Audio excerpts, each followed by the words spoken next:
एक लड़की नैना सड़क पर तेजी से अपनी स्कूटी दौड़ा रही थी। उसके पीछे बैठी है एक लड़की जो अभी अपनी तेज चलती सांसों को कंट्रोल करने की कोशिश में लगी थी। वह उस लड़की से पूछती है, श्रेया, नैना दी, हम कहाँ जा रहे हैं, वो भी इतनी जल्दी? प्लीज़ ये स्कूटी थोड़ी धीरे चलाइए ना, मुझे डर लग रहा है। नैना थोड़ी देर चुप नहीं बैठ सकती तो? श्रेया, पहले आप मुझे यह बताओ कि हम जा कहाँ रहे हैं। नैना, तुझे पता है ना आज मुझे देखने के लिए लड़के वाले आने वाले हैं। श्रेया, हाँ मैं जानती हूँ, आंटी ने मुझे बताया था, पर क्या हुआ है? नैना, मुझे उससे शादी नहीं करनी है। श्रेया प्लीज़ कुछ करना, मैं किसी और लड़के को पसंद करती हूँ। श्रेया, तो दी, आपको यह बात अंकल को बतानी चाहिए थी ना। नैना, तुझे क्या लगता है मैंने कोशिश नहीं की होगी? मैंने पापा से बात की, पर पता नहीं आज तो मुझे देखने वाले आने वाला है, उसने पापा पर क्या जादू किया है। पापा एक ही रट लगाए बैठे हैं, शादी होगी तो उससे ही होगी, इसलिए मैं तुझे लेकर यहाँ चली आई। जब तक वो लोग वापस नहीं चले जाते हम यहीं रहेंगे। वे दोनों एक रेस्टोरेंट में जाकर बैठ जाती हैं। श्रेया, जो कब से उसकी बात ध्यान से सुन रही थी, कुछ सोचकर बोलती है, श्रेया दी, अगर आप अंकल को घर पर नहीं मिली और उन्होंने आपका रिश्ता ऐसे ही तय कर दिया तो?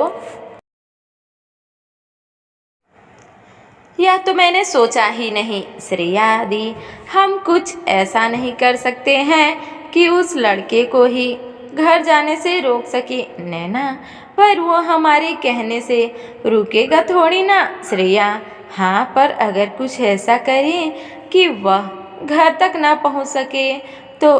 आप इससे पहले आप मुझे उस लड़के के बारे में बताइए जिसे आप पसंद करती हैं। आपने उससे बात की इस बारे में कि नहीं? नैना, हाँ मैंने बात की है उससे, पर वह अभी यहाँ है नहीं, किसी मीटिंग के सिलसिले में बाहर गया हुआ है, पर कल तक वो आ जाएगा। फिर वो पापा से बात करने को भी आने वाला है। पर आज श्रेया, हाय, आप तो शर्मा गई। ठीक है, आप बेफिक्र होकर घर जाइए, मैं उसे रोकती हूँ। आप सिर्फ मुझे उसकी थोड़ी बहुत डिटेल दे दीजिए। नैना उसे कुछ डिटेल देकर घर को निकल जाती है। श्रेया अब उस लड़के को कैसे रोका जाए यह सोचने लगती है। कुछ सोचने पर और स्कूटी की चाबी हाथ में घुमाते हुए रेस्टोरेंट से बाहर निकल जाती है। वो लोग 12 बजे घर जाने वाले थे। अभी टाइम 9:30 हो गया है। वह जल्दी से उस लड़के के घर की ओर निकल जाती है। रास्ते में वह सिग्नल पर अपनी स्कूटी रोकती है। वह मन में ही उस लड़के को रोकने के बारे में सोच रही थी, इसलिए उसका ध्यान रेड सिग्नल पर गया नहीं और उसकी स्कूटी चालू कर दी। आगे एक ब्लैक कार से उसकी टक्कर हो गई। उसके मुंह से सिर्फ एक वर्ड निकला, श्रेया। Oh no! उसने अपना सिर पीट लिया। ट्रैफिक हवलदार भी वहां आ जाता है। उस कार से उसका ड्राइवर बाहर निकलता है और निकलते ही श्रेया पर भड़क गया। ड्राइवर, आपको दिखाई नहीं देता क्या? उसने अपनी गाड़ी को देखा। स्कूटी के टकराने से वहां काफ़ी गहरा स्क्रैच हो गया है। उसने देखा तो उसका गुस्सा और बढ़ गया। ड्राइवर, अगर आपको गाड़ी चलानी नहीं आती तो क्यों लेकर घूमती हो? और न जाने वह क्या क्या बोलने लगा।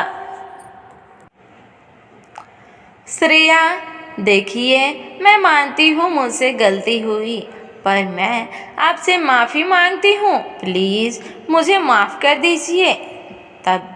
तभी उस गाड़ी से एक लड़का बाहर निकलता है। उसकी हाइट 6 फीट, गोरा रंग, छोटी नाक, पतले होठ। वो बहुत हैंडसम लग रहा था। किसी भी लड़की को अपने और अट्रैक्टिव करने के लिए उसकी सिर्फ एक झलक काफ़ी थी। श्रेया भी उसे देखती रह गई। लड़का कार को देख, तुम्हें माफ़ी मांगने से जो हमारे ये नुकसान हुआ है वह ठीक हो जाएगा। अब गलती तो श्रेया से हुई थी, इसलिए उसने एक प्यारे से स्माइल के साथ कहा, श्रेया, आपका जो भी नुकसान हुआ है मैं आपको देने के लिए तैयार हूँ। ड्राइवर, तुम्हें पता भी है यह गाड़ी कितने की है? श्रेया कुछ नहीं कहती है। लड़का, ठीक है, कितने दोगी तुम इस नुकसान की भरपाई के लिए? श्रेया, 5,000 रुपये काफ़ी होंगे ना? वो लड़का उसकी बात सुन हंसने लगा। हंसी मानो श्रेया को चुभ रही थी। उसे लग रहा था जैसे वह उसकी इस बात का मजाक बना रहा हो। श्रेया गुस्से से, 5,000 में तुम्हारे ये स्क्रैच ठीक हो जाएगा ना? इसमें इतना हंसना क्या है? तुम्हें और ज़्यादा चाहिए? लड़का ड्राइवर से, चाचा, आपको क्या लगता है 5,000 रुपये में हमारा स्क्रैच ठीक हो जाएगा? उसने 5,000 पर कुछ ज़्यादा ही जोर डाला।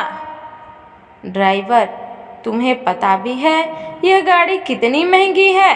तुम 5,000 दोगी, इसमें क्या होगा? श्रेया, देखिए, आपका जितना भी खर्चा होगा मैं आपको देने के लिए तैयार हूँ। आप मुझे बताइए कितना खर्चा होगा। लड़का, तुम सच में देना चाहती हो? श्रेया ने हाँ में गर्दन हिला दी। लड़का, ठीक है, अपना फ़ोन दो। श्रेया, क्यों? मैं आपको पैसे दे देती हूँ। उसने अपना पर्स देखा। वह सुबह नैना के साथ जल्दी आने के चक्कर में अपना पर्स लाना भूल गई थी।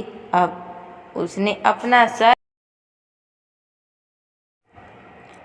पकड़ लिया। वह लड़का मुस्कुराते हुए बोला, लड़का, क्या हुआ? श्रेया, क्या आप थोड़ी देर वेट कर सकती हैं? मैं अभी मेरी दी को पैसे लेकर बुलाती हूँ। लड़का, मेरे पास फालतू टाइम नहीं है बर्बाद करने को। लड़का, ड्राइवर से गाड़ी निकालो, हमें देर हो रही है। लड़का, श्रेया, फ़ोन दे दो। श्रेया ना चाहते हुए भी अपना फ़ोन दे देती है।